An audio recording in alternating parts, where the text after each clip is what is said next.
Olá, seja bem-vindo a mais um programa Educação em Pauta. No programa de hoje nós vamos discutir o tema da educação, a moral e a ética. E para discutir comigo no programa de hoje nós temos a participação do professor Clóvis de Barros Filho. Ele é professor, doutor em Ciências da Comunicação, professor da Escola de Comunicação e Artes da Universidade de São Paulo, a USP, e também lançou alguns livros como A Ética na Comunicação, a Filosofia, explica também algumas questões da humanidade. E eu tenho aqui ele ao meu lado para conversar no programa de hoje. Professor, seja bem-vindo ao programa Educação em Pauta. Muito obrigado. Além também do livro A Ética e a Vergonha na Cara, não é, professor? Isso. Um tema bastante polêmico quando a gente fala de ética e moral. Eu acho que a gente pode conversar com esse livro para discutir um pouquinho o que seria ética e moral na nossa sociedade contemporânea. Qual é o conceito de ética e moral, para deixar claro para o telespectador, para a gente começar a discutir o tema a partir da educação também. Olha, é muito comum que as pessoas entendam a ética como uma espécie de tabela pronta das condutas humanas em duas colunas, né? Pode, não pode, justo ou injusto, aceitável ou não aceitável. E essa concepção de ética, ela não convém por várias razões. A principal delas é que nós estamos o tempo inteiro enfrentando situações inéditas, novos desafios, e se a ética for uma tabela já pronta, é normal que as novas situações não constem da tabela. Então a ética é mais do que isso, ela é uma atividade coletiva, uma espécie de articulação coletiva da inteligência para buscar o aprimoramento da convivência, né? Todos nós somos corresponsáveis pela convivência e pela busca da melhor convivência possível. E a ética é isso. É essa participação de todos no sentido de buscar uma convivência que seja cada vez melhor. Eu ia dar um exemplo simples. Há 10 anos, se você frequentasse lugares fechados, você encontraria muita gente fumando. E hoje você não encontra mais. Então, o que foi que aconteceu? Bom, o que aconteceu é que a convivência mudou. E ela mudou porque nós decidimos assim. Então, né? É uma troca de padrões também. Né? Onde eu quero. Inclusive, hoje em dia, tem um lugar específico. O fumante tem que estar ali, naquele quadradinho. Entender a ética assim passa a dar um sentido a coisas que poderiam, com a visão mais anterior da ética, ser incoerências para o próprio sistema. É bem por aí? Claro. A verdade é que nós somos o tempo inteiro livres para decidir como queremos conviver. E depois, o que se espera é que nós respeitemos aquilo que nós decidimos, né?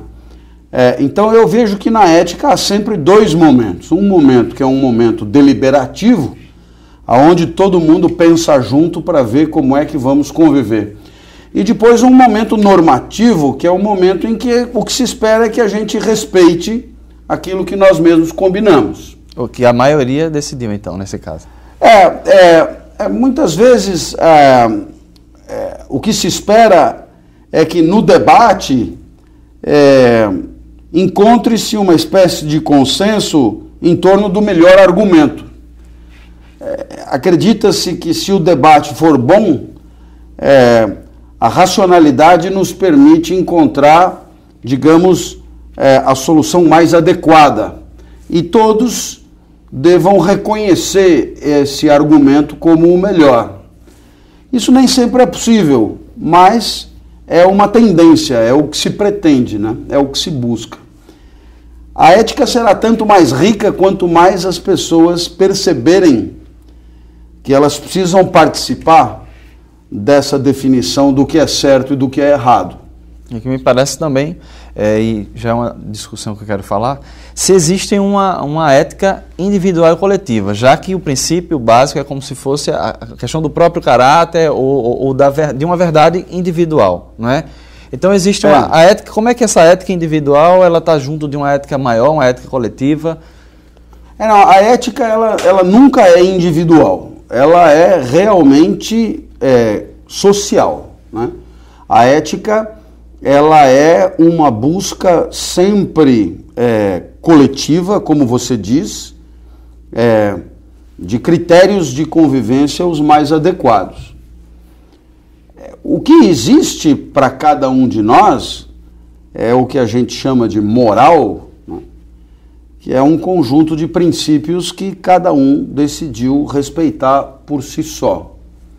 A moral também requer a liberdade para que possamos decidir como queremos agir. Eu diria que a moral é aquilo que você não aceita fazer porque você não se vê fazendo isso, né? Eu poderia ir mais longe.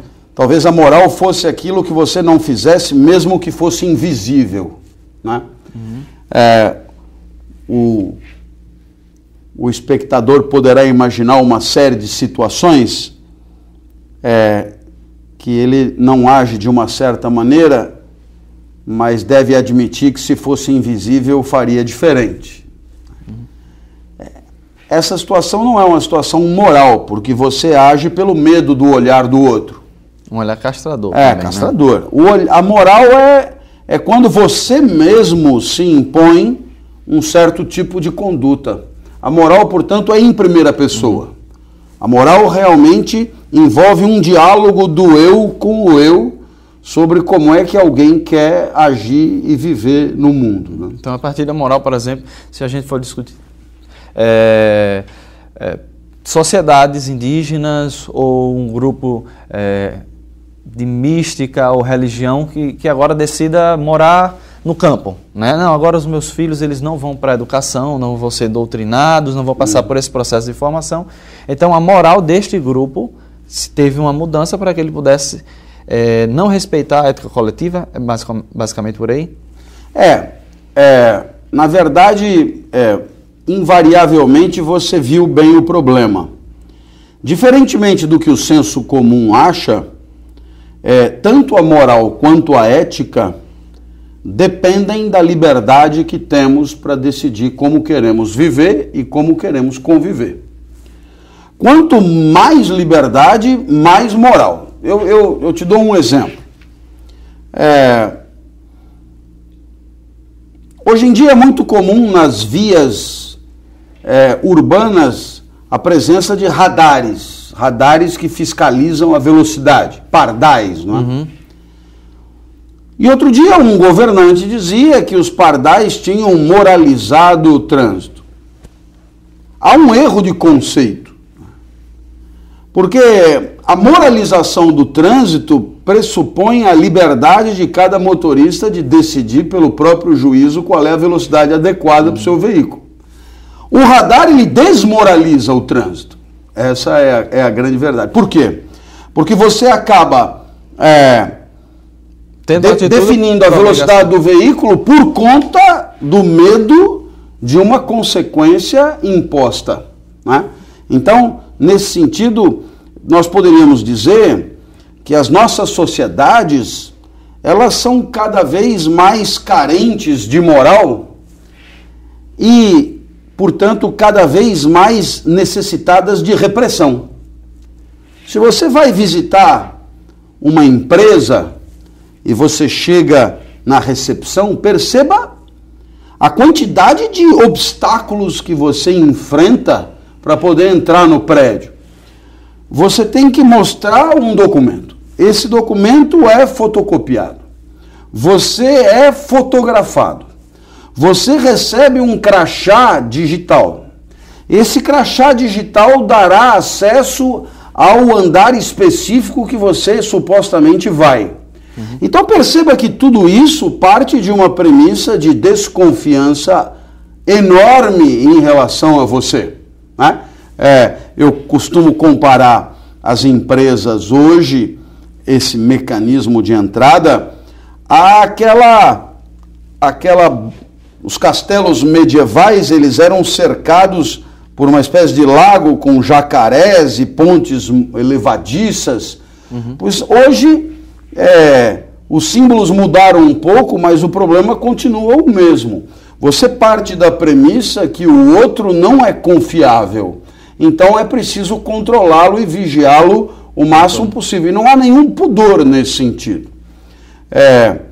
Recentemente, as escolas começaram a adotar um sistema de câmera dentro da sala de aula. E o apelo é que os pais poderiam fiscalizar, ver o que os alunos estavam fazendo na sala de aula.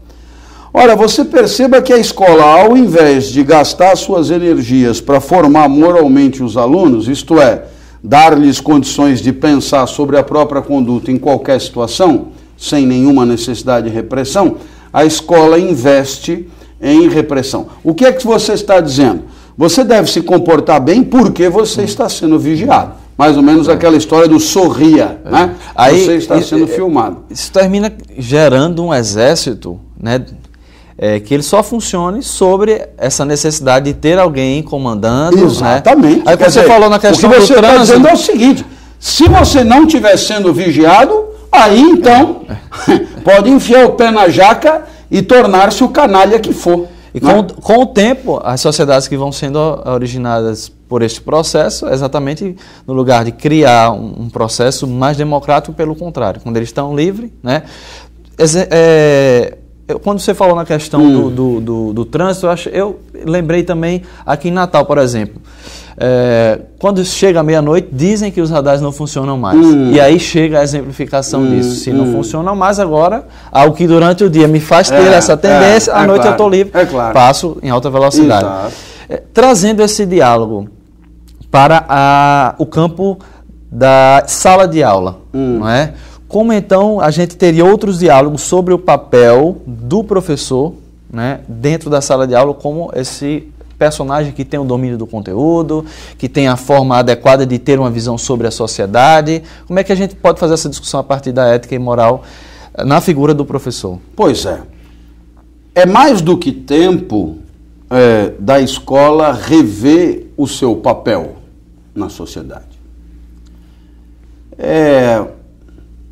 A formação de um cidadão pressupõe oferecer a esse futuro cidadão condições de participação no espaço público, condições de defesa dos seus princípios, condições de argumentação no sentido de constituir essa grande polifonia, esse grande cenário que é a partir do qual nós identificamos como queremos conviver. Então, no final das contas, nós temos que contar com a escola para permitir ao seu aluno não um saber dogmático sobre a vida, mas condições de reflexão a partir de situações que serão cada vez mais inéditas, cada vez mais, merecedoras de debate e discussão. Veja as novas tecnologias. É sabido que o Facebook é uma ferramenta extraordinária e é sabido também que por conta do Facebook você assiste ao chamado bullying eletrônico. E esse bullying eletrônico leva os adolescentes ao suicídio, muitas vezes. Destrói a identidade, quer dizer, potencializa aquele constrangimento da sala de aula em nível global. Bom, então, o que é que você pensa? Se uma coisa é muito boa e muito ruim ao mesmo tempo, é preciso discutir os critérios do seu uso, as condições legítimas do seu uso. Inclusive com os próprios alunos. Com os próprios alunos. Né? Agora eu te pergunto, aonde você, olhando para trás, vai encontrar a verdade sobre o Facebook? Você pode consultar lá os grandes sábios, né? Platão, Aristóteles, Jesus, Maomé, Buda, nenhum deles falou sobre o Facebook. Esse problema, esse abacaxi, quem tem que descascar somos nós. E eu estou falando do Facebook, que é quase uma antiguidade, né? A cada dia surgem novas situações e novos problemas de convivência a serem enfrentados. Então qual é o papel da escola? Permitir ao aluno a discussão dos problemas da vida tal como eles forem aparecendo. Uma competência intelectual de reflexão sobre todas as possibilidades e identificação através dos valores do melhor caminho a traçar. Ora, o que faz a escola? Sabidamente, muito pouco, ou quase nada. A escola absolutamente preocupada em passar conteúdos que permitam depois a ascensão dentro da hierarquia escolar, boas performances no vestibular, etc., a escola acaba abrindo mão de um dos seus papéis mais fundamentais, porque isso talvez não seja cobrado no vestibular, porque isso talvez não dê à escola uma boa posição nos rankings que estão cada vez mais frequentes e que, de certa forma, ajudam a definir até o valor da escola, né? Me parece que a gente, quando assume a cadeira ou o status de ser professor, pensa que tem um domínio sobre o próprio conhecimento. Como é que essa questão ética ela pode passar para a sala de aula, para o perfil do professor, junto com a relação com o aluno? Olha, eu acho que quando o professor não está preparado para discutir esse tipo de temática, ele acaba recorrendo ao senso comum, ao que a gente chamaria de ideologia do senso comum, para suprir as suas carências. E acaba repetindo aquilo que ele encontra nos meios de comunicação, nos discursos autorizados, nas livrarias, nos livros mais etc. conhecidos. Isso. E aí você veja o que pode acontecer de mais nefasto. Se você entrar numa livraria qualquer hoje, não especializada universitária, uma livraria qualquer, o que é que você encontra para vender? Literatura, revista... Não. Seja preciso. O que você encontra para vender, eu vou resumir o mercado editorial. Os livros, eles são assim: 10 lições para ser feliz, 10 lições para ser líder, 10 lições para ter sucesso, passo a passo da liderança, como eliminar seu chefe, como passar a perna do seu adversário, como dar prazer na cama, como aumentar o tamanho do seu negócio.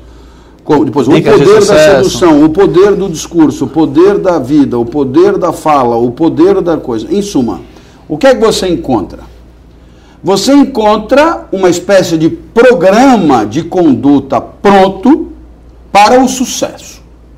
Inclusive tem livros que dica de sucesso, casal, como enriquecer. Todos, como enriquecer junto, casais inteligentes enriquecem juntos, casais... Bom, enfim. Então, o que é que você encontra? Você encontra uma espécie de programa pronto de vida boa e de felicidade e de sucesso, que, se aplicado, garantirá ao leitor uma vida feliz definitivamente. Bom, ora, o que é que você pode rapidamente dizer? Se 10 lições para ser feliz garantissem a felicidade de qualquer um, nós já teríamos erradicado a tristeza do mundo. O telespectador sabe que não é o caso. E inclusive a pobreza. Junto com a tristeza, a pobreza e todo o resto. Né? Porque, veja você, se tem um livro chamado 10 lições para ser feliz... corra na praia, coma linhaça, faça yoga, não sei o que. Então, eu devo supor que os filhos não ficarão mais doentes, não terão mais problemas na escola, não haverá mais humilhação no trabalho, você jamais contrairá alguma coisa tipo câncer, etc., porque você leu 10 lições para ser feliz. O câncer entristece. Então, eu suponho que aquele livro também seja um antídoto contra todo esse tipo de mazela. Ora, eu não preciso continuar para você começar a rir, né? É claro que isso é uma falácia, é um engano, é uma picaretagem.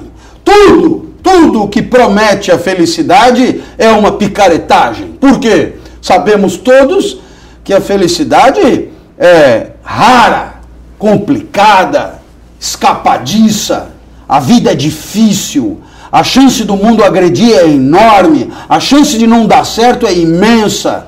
E, portanto, um pouco mais de humildade diante da vida seria fundamental como primeiro passo para começar a viver bem, né? Você imagina que os nossos jogadores da seleção brasileira foram obrigados a repetir mantras de autoajuda e a ler livros de autoajuda antes de enfrentar a Alemanha. Posso te garantir, aparentemente não deu muito certo, né? Os alemães talvez tenham lido os mesmos livros, mas para eles funcionou. Talvez seja um problema de tradução, né? Então, o que é que você percebe? Você percebe que caberia à escola denunciar o charlatanismo contemporâneo. Porque a autoajuda está no lugar do pajé. Ela está no lugar, sabe? Aqueles ungüentos, pagelanças e miçangas e amuletos e etc. Está no lugar disso, né? É tão picareta quanto isso, tá certo? Então caberia à escola, regida pelo princípio da racionalidade, dizer, olha, se a vida tiver alguma chance de valer a pena, é você pensando melhor, refletindo melhor, tendo inteligência, competência para analisar variáveis, aplicando a racionalidade diante de um certo espaço de alternativas e vendo qual é a melhor saída, sem muita garantia de sucesso sempre, né? Então, a partir daí nós estamos começando a falar alguma coisa próxima do que é a vida, né? Mas não! O que é que você encontra nas bibliografias de ensino médio, livros paradidáticos de autoajuda? A escola traz para dentro da sala de aula todo esse restolho, tá certo? E obriga os alunos a ter contato com esse tipo de proposta que é clara. Quer dizer, veja, você que está me assistindo, você acha mesmo que um americano que nunca te viu, ele pode ter uma dica, uma solução de vida para o seu problema que você que convive com você há 40 anos não conseguiu encontrar? É isso mesmo que você acha? Quer dizer, você acha mesmo que possa haver uma fórmula de vida aplicável no Paraguai, na Indonésia, aqui, na Noruega, e que garanta a todo mundo uma vida que exclua as mazelas, as dificuldades, os sofrimentos, as dores, as angústias? É isso que você pensa? Nossa, mas é muita ingenuidade demais. E trazendo, obviamente que eu não quero fazer comparação, guardadas as devidas proporções, mas quando a gente vem também para a área acadêmica, professor, né? Como repensar ou pensar, o Boaventura de Souza Santos fala do eixo do sul, Edgar Morin também, mas eu quero falar sobre a nossa sociedade. A própria ciência, a academia construiu o ideal e a sociedade ocidental, que se difere da sociedade oriental em muitas coisas. Mas então foi uma ética construída que não parece que é universal. Né?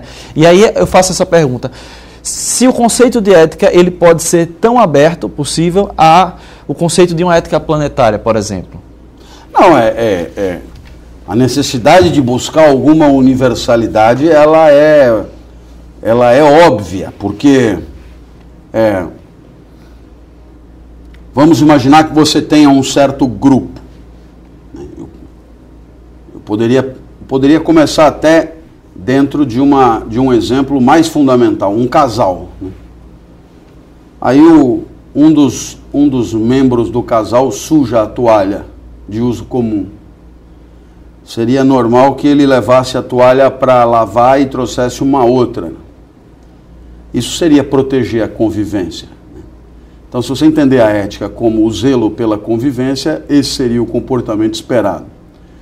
Mas esse membro do casal está atrasado, então ele deixa a toalha suja no toalheiro. Olha, você percebe que é um exemplo singelo, mas que mostra bem o que significa um problema ético. Só existe um tipo de problema ético. É quando você tem uma pretensão individual ou de um grupo que coloca em risco a convivência.